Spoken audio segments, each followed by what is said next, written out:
Welcome, everybody, to LOL, where the left critiques itself and laughs out loud to keep itself from crying. I am your host, Craig Pasta Jardula, the captain. And along with us today, of course, is our man, the professor himself, Jeremy Kuzmarov, who teaches at Tulsa Community College. And he's an author of many books, including his new books, Warmonger. You can see it right behind there, ladies and gentlemen. It's a story about the Clintons. How you doing today there, Professor?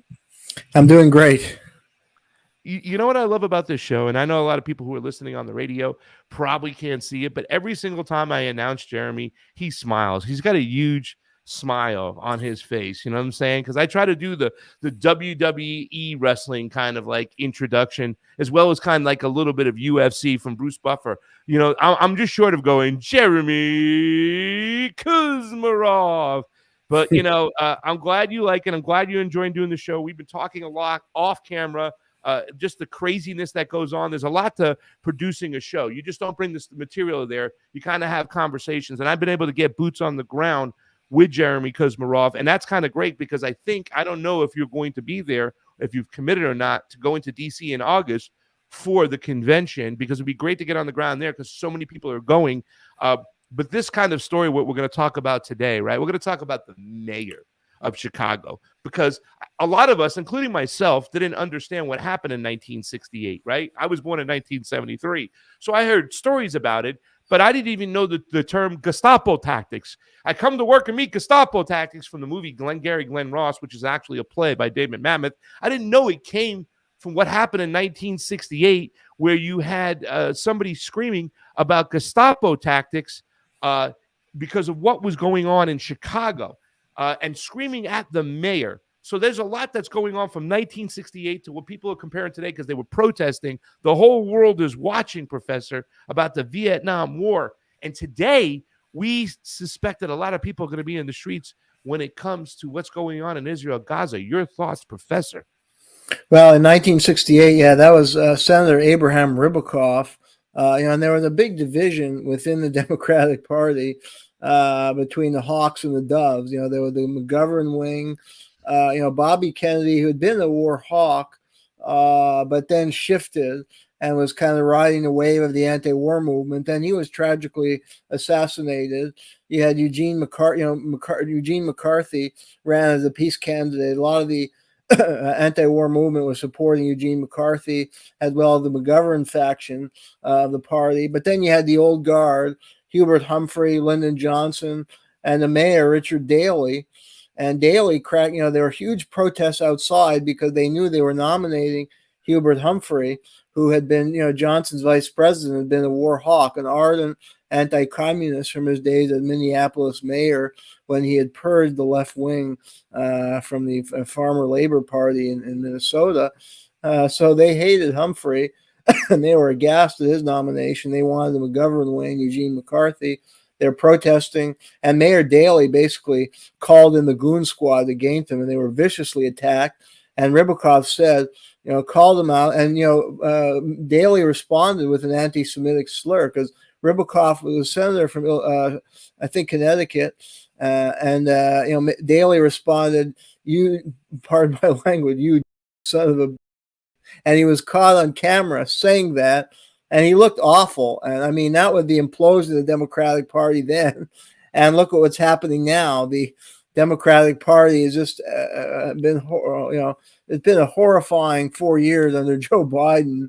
And I mean, he represents that old guard, the Humphrey, the war hawks, the anti-communist in league with the large corporation. In fact, Hubert Humphrey was much more progressive than Joe Biden. Hubert Humphrey supported the Humphrey-Hawkins bill, which would provide full employment for the country, and was, a strong New Deal Democrat, at least, on a lot of domestic issues, and was tied with organized labor, although he had tied with some of the corrupt elements in organized labor. But he's far more progressive than Joe Biden, who sold out the working class, sold out students in his 50-year career, and been an ardent war hawk in the Humphrey vein. And there are going to be these protests coming up against Biden and his renomination by young people who want somebody fresh who will, actually support more progressive policies. Yeah, so I want to talk a little bit about first a couple of questions, your thoughts about like the difference between the protester of today, right? That's going to be at this convention over here. Most of them, the protesters will be about the Israel-Gaza situation. Unfortunately, not enough people will be together about the Ukraine-Russia situation. Whereas if you go to a lot of these Palestinian protests, which I went to another one, and again, you have socialist groups there that are saying that Russia is an imperialist and they're just as at fault as the United States, trying to play it on equal ground, which I think is a big no-no, right? And there's reasons behind that. But what about the protester in 1968? Like, you know what I'm saying? There was the whole world is watching. Can you talk a little bit about the contrast of the protester that we're going to see today and the protester we saw in 1968? I think there were 1968. There was a lot more on the line. Yeah, it was a bunch of college-educated white kids, but there was a chance they can go to war too because of the draft, correct? Well, that's correct. And I think actually today's protest movement should learn from the 60s movements, because today's protest movements, are too singularly focused on the Israel-Gaza conflict and not the wider world, and not challenging the policies of the new Cold War.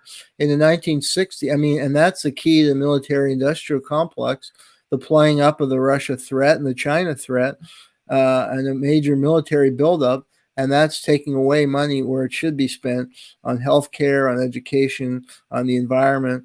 And in the 60s, you had a great organization called Students for a Democratic Society, and they issued a manifesto by Tom Hayden, was the author, and he was beaten at those protests very badly, was very badly injured. But Hayden wrote this manifesto called the Port Huron Statement, in which he pointed to the dangers of the Cold War and the arms race, the threat of nuclear war, the threat of escalation in Vietnam, and the need for more participatory democracy. So it wasn't just focused on one particular conflict. It was really a broad manifesto about the ill of American life, to address racial and economic inequalities. And it was a call for major transformation, major social change. And it was really seeking to develop the embers of a new left movement in the country, and could have provided. It ultimately imploded. That convention was one factor in its implosion, because the protesters were savagely beaten. The Democrats nominated Humphrey. The students became disillusioned for change within the system in any way, and you had splinter factions in SDS that emerged, like the Weather Underground, that promoted violent and nihilistic tactics that alienated mainstream America. Their allegation that they were FBI provocateur among the Weathermen. So SDS kind of imploded, but could have provided the force for a new American left, an actual strong American left, either a third party or a faction within the Democratic Party that really pushed the party into a more progressive position and got people elected. Hayden was elected into the state legislature in California. So I think today's protesters should look at the Port Huron Statement and develop similar manifesto and challenge the arms race writ large, not just arms supplies to Israel, because that conflict will end. And I do agree with him that is an outrage, the level of weaponry the U.S. government provides to Israel. But there's a wider problems that have to be addressed for a movement in America, and they have to think about building support within the broader population, which they can. Many Americans do not want to see their taxpayer dollars going to these overseas conflicts that cause violence and no benefit to the American taxpayer. They want to see more tax dollars invested in healthcare, education, infrastructure. Absolutely. Just ourselves, right? Definitely for ourselves. And the thing is, sorry to cut you off, Professor, is that Zelensky just said recently, to piggyback on what you were saying, that he's not ready to surrender to any terms with Russia. It's either all or nothing. He gets what he wants, including giving back Crimea. And we know that's never going to happen. So there's zero end in sight when it comes to this whole situation, when it comes to Ukraine, Russia. But listen, let's talk about Brad Johnson, right? Brandon Johnson. Brad Johnson was the old quarterback of the Tampa Bay Buccaneers that won a title with Keyshawn Johnson and others. But Brandon Johnson, right? That is the mayor of Chicago, right? And he was supposedly kind of on the side of the protesters, or at least he had made a political decision that it was more advantageous right now to be pro-Palestinian as not so much, pro-Zionist Israel. But now you have one of the most, hey, I am a Zionist, Joe Biden, coming to town for re-election. I still think they're going to change him out at this convention, because I think there's so much that's in detail in this convention, and he could change him out with, like, Michelle Obama or Gavin Newsom, and Gavin Newsom could say, I'm on the side of the protesters in the street. Like, I think they're going to use a little bit more of the social engineering there. But let's talk about Brandon Johnson. Who is this guy? Well, he came, a lot of the left-wing media were very excited with his election. Jacobin had this big article promoting him and all excited. I know the New Yorker, Keeanga Yamada Taylor, who's this liberal left intellectual, some of the pieces I saw kind of expressing great excitement. And here we have this community organizer. He came up with a teachers union, and he fought against privatized housing and against standardized testing, which many feel discriminatory, not good for education, favors corporate interests. So he had this background. Again, an organizer with the teachers union. He was seemingly on the side of the people. You have an African American. He defeated the Obama machine was supporting a guy, Vallis, who was in league with the police union of Chicago, who Bobby Rush called a vestige of white supremacy. And the Chicago police have a very checkered record. So the head of their police union is not considered progressive at all. And he was linked to the neoliberal corporate Democrats. So they're very excited. But then he comes into the mayor's office and basically does what the corporatist neoliberals would do. He appoints a police chief who's considered to be very regressive and right wing. He sells out all the progressive causes. He aligns himself with the billionaires in the city. He's pushing for the building of the Chicago Bears stadium that will cost taxpayers over $1 billion, and that takes the money away from the need for investment in schools and teachers and the thing people need in the city. And working people, middle class people need. So, then there's his action, the protesters. He's showing a tough line. I mean, they're already a court case against him because he's denying permits to protesters, and he's made a deal with the Chicago union, one of the big unions, for no strike pledge, and he's saying he's not going to tolerate mayhem. So he's sounding like Mayor Daley in 1968. Wow. I know. It's interesting to me how he just had this dinner, right? Like this dinner with the president, and all it takes is just one big dinner to get him by. But I've witnessed stuff like this before. I've seen people, like advocates on the ground, especially in the Democratic Party, that say, I'm not going to stand for this politician, have one dinner with him, professor, and all of a sudden they're flipped, right? I mean, it's coming from a place of power. So what else do you want us to know about? Why does this always seem to happen, right, in Chicago more than anything? Well, I don't think it's just Chicago. I think we see this everywhere, and I think we can learn a lesson, and that is to not, pray for or not put our eggs in this, liberal messiah. I think you see this on the left. I mean, for years I've been reading The Nation magazine, and they have a lot of great articles, but sometimes they'll say, oh, this guy, this Democrat is running for Congress or Senate or mayor, and he's so progressive and he's our savior. They kind of present him as this great liberal savior. And I think, John Kennedy was sometimes viewed in this way. Obama was viewed in this way. And then these guys get into office and they basically align with corporate power, and they sell out, and they fail to follow through on their great campaign promises, and people are left disillusioned and disappointed almost every time. And you have to ask why. Well, a lot of it has to do with the corporate structure and the campaign financing structure, and they have to ally themselves with the wealthy elites, and they end up, a lot of the campaign rhetoric is simply rhetoric. So I think people on the left, like us and our listeners, yes, involve yourself in progress in electoral politics and make your choice on who you think's better, but don't think that these guys are going to be the savior. You need to work. We need to develop grassroots social movement for change, independent of political parties, and that really build a momentum for change on the Yeah. ground. You were mentioning these names that he's like that we always have this happens and it happened to Obama and all these guys get in. This guy, there's another guy that reminds me of that same type of kind of cadence where they do this, right? His name is Rahm Emanuel. How does this guy, Brandon Johnson, compare to a Rahm Emanuel? Because when Rahm Emanuel got in, everybody looked at him as progressive. But when he got in, they were like, holy cow, this guy is a corporate shill. He is a establishment character through and through. How do these two guys compare?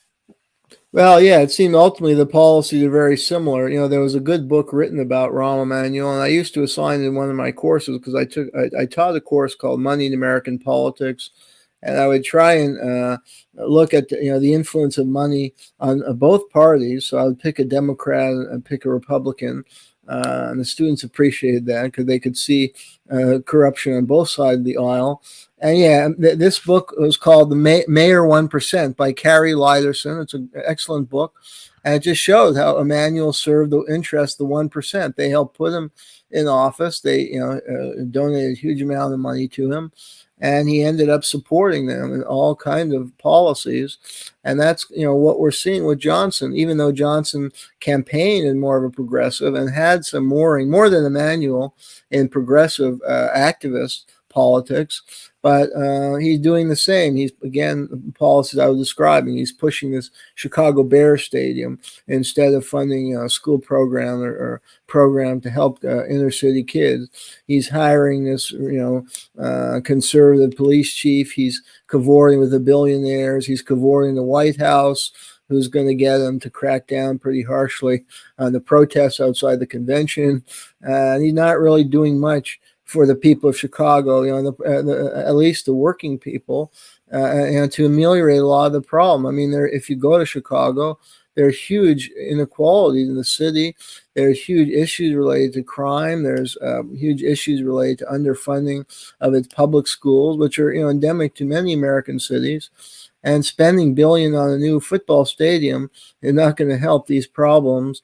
And Johnson is not doing much. And just like Emanuel, it's status quo, and that's good for the upper class and billionaire class and middle upper class. And that's really his true base.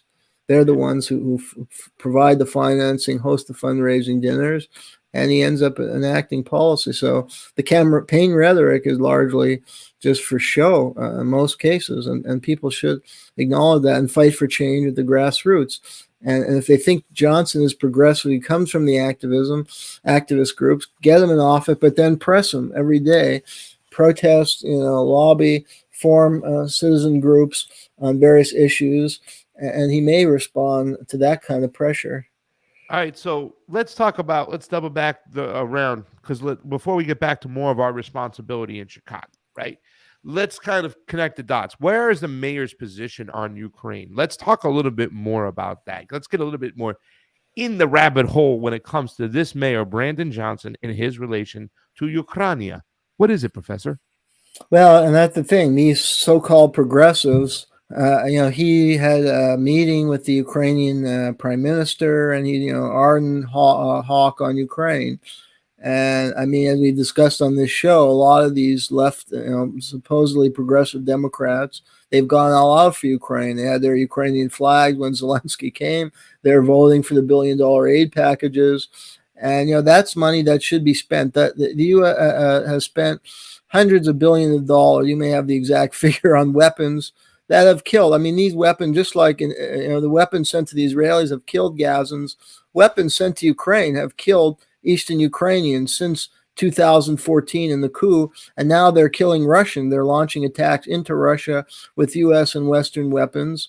And, Jimmy Dore, I was at the Rage Against the War Machine rally with you a year and a half ago. And Jimmy Dore had a great speech, and he was the star of the show. And he, of all the speakers, he said, here's the top 10 list of what we could do with $100 billion that were sent to Ukraine. And he said, well, we can solve the homeless problem.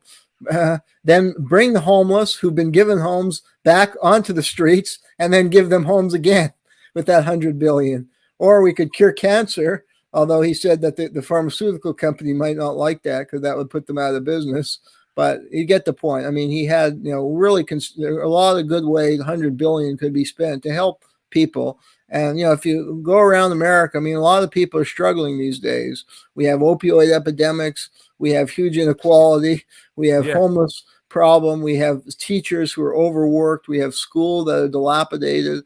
The government should be investing in improving the quality of life here, not providing hundreds of billions in this senseless war.